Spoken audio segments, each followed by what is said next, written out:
Bienvenue sur le podcast Inspiré où on parle sagesse et spiritualité. Je m'appelle Marie Ribeil et je suis conteuse de l'âme. Je vous aide à rayonner votre lumière et à cultiver la résilience au quotidien en vous montrant le chemin d'une spiritualité simple, intime et sacrée. Une quête de soi pleine de profondeur et d'humilité que je vous partage à travers la douceur de ce podcast. Je vous souhaite une belle écoute. Bonjour les amis, j'espère que vous allez bien. Alors je voulais vous partager quelques réflexions qui me traversent en ce moment. Vous le savez, ça fait 2 ans maintenant que nous vivons une situation très compliquée. Je dirais même que c'est une période de révélation parce que sont mis en lumière toutes les incohérences et tous les mensonges de notre système. Alors on a le choix de les voir, de les reconnaître ou de continuer à se mentir. Il n'empêche, on vit un véritable chaos et ce chaos, même s'il fait peur, parce qu'il est signe de changement et on a quand même peur de perdre nos repères, même s'ils étaient bancals, malgré tout c'est nécessaire parce que c'est à travers lui que naissent des prises de conscience et ces dernières vont peut-être nous permettre d'arriver à un point de bascule. Alors je ne sais pas si on va y arriver, ça dépendra de chacun finalement. Le point de bascule pour construire un monde nouveau. C'est quelque chose qu'on entend quand même pas mal dans le milieu, mais il y a quelque chose qui me gêne là-dedans, c'est que déjà, il y a la notion de temps, c'est-à-dire que les gens ne parlent pas assez du fait que c'est pas en 1 an ou 2 que vont se résoudre les choses. Pour ma part, je pense que ça va prendre des dizaines d'années. C'est une transition à l'échelle de l'humanité. Et vous le savez, quand nous-mêmes on vit dans notre existence individuellement quelque chose d'important, un gros tournant, ça se fait pas en 1 seconde, ça prend des semaines, des mois pour se mettre en place. Donc à l'échelle de l'humanité, ça va prendre des dizaines d'années et surtout, le rôle incombe à chacun de participer à tout cela. C'est-à-dire, comme je le disais il y a quelques instants, on a le choix de voir et d'agir sur ces incohérences et ces mensonges ou bien de continuer à se mentir. Donc ça, c'est une première chose que je voulais vous dire pour résumer un peu tout ce qu'on vit en ce moment. Mais, l'année 2021 a été très éprouvante. Pour ma part, 2022, je pense que ça va être tout aussi agité. En tout cas, ce mois de janvier, lui, a été un peu comme un soufflet qui retombe. C'est comme ça, en fait, que je l'ai vécu pour ma part. Et puis, je l'ai vu un peu autour de moi. Il y a eu une grosse fatigue générale, les gens sont épuisés et c'est bien normal après des mois de chaos. Et pour ma part, je ne l'ai pas très bien vécu parce que j'ai eu un gros besoin de prendre soin de moi, ce que j'ai fait. Sauf que la culpabilisation et la frustration sont très vite arrivées derrière et ont pris le dessus. Parce que vous le savez, je suis auto-entrepreneur, donc le fait de ne pas trop travailler fait que je n'ai pas de revenus. Et ça m'a mis dans la panique. Toutes mes peurs sont remontées. Et en même temps que toutes ces peurs sont remontées, en fait, beaucoup de prises de conscience sont venues avec. Ces prises de conscience m'ont encore plus secouée parce qu'en fait, elles sont venues brasser des croyances qu'actuellement, tout le domaine du développement personnel et de la spiritualité mâche et remâche, c'est-à-dire tout ce qui concerne le succès, l'argent, etc. En fait, si je pouvais vous résumer les choses ainsi, c'est que au fond de moi, le fait de ne pas gagner beaucoup d'argent, je m'en fous. Ça me dérange pas énormément parce que je suis heureuse dans ma vie, c'est-à-dire que moi, ce qui suffit à mon bonheur, c'est d'avoir mon bureau, de quoi écrire et puis surtout d'avoir un accès à la nature quand je veux. Et c'est le cas. Et de l'autre côté, il y a cette norme sociétale où il faut gagner de l'argent déjà par rapport au regard des autres, parce que l'argent est beaucoup associé à la valeur qu'on donne à l'autre, qu'on se donne à soi-même.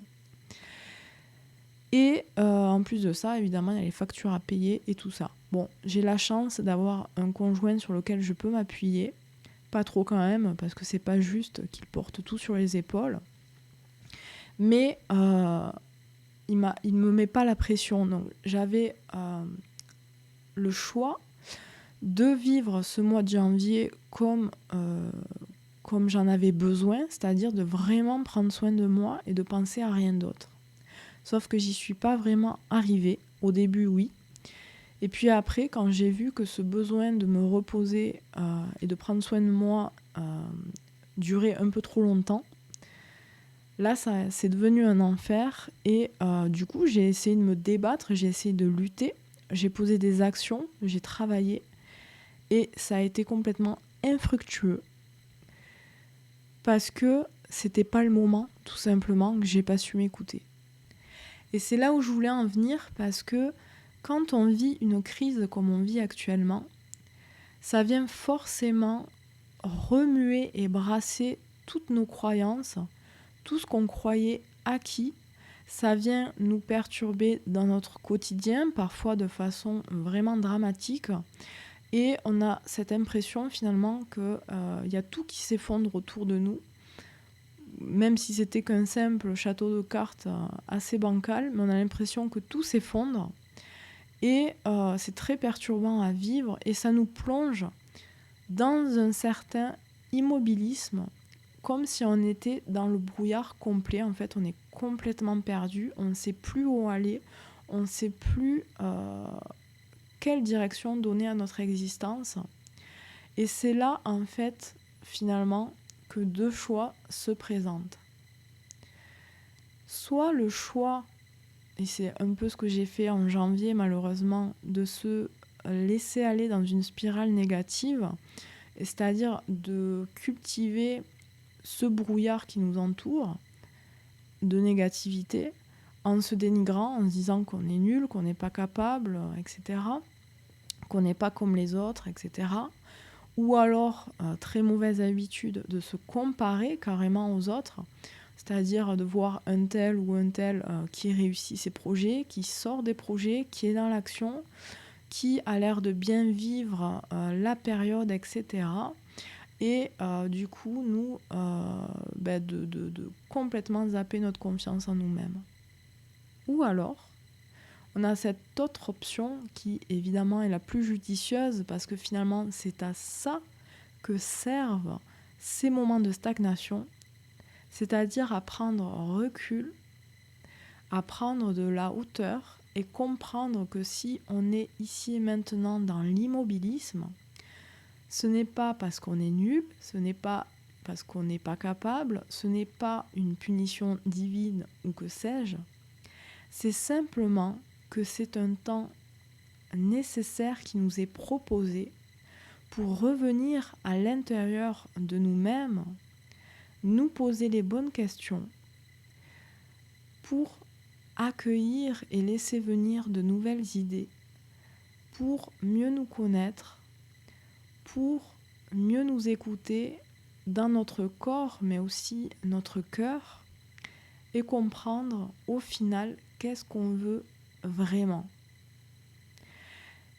Et ça, c'est très important à comprendre parce que quand on suit cette direction-là, on arrive évidemment plus facilement à s'extraire des moments d'immobilisme.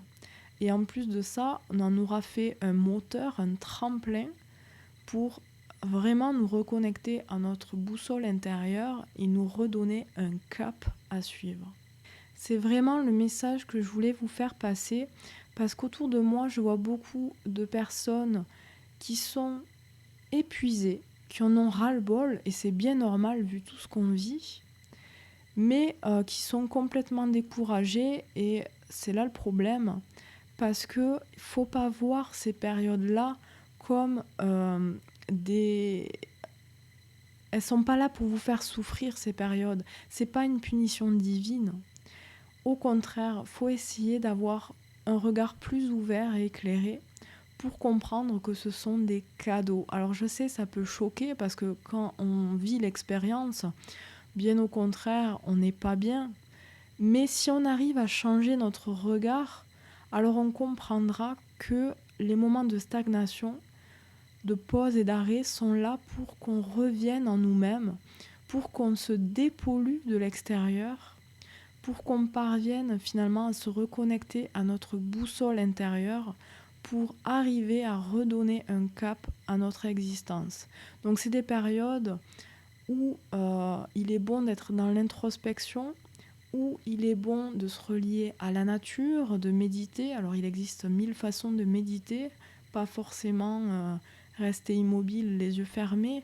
La contemplation, la marche méditative, il existe plein de façons, à vous de voir ce qui vous parle, ce qui vous nourrit.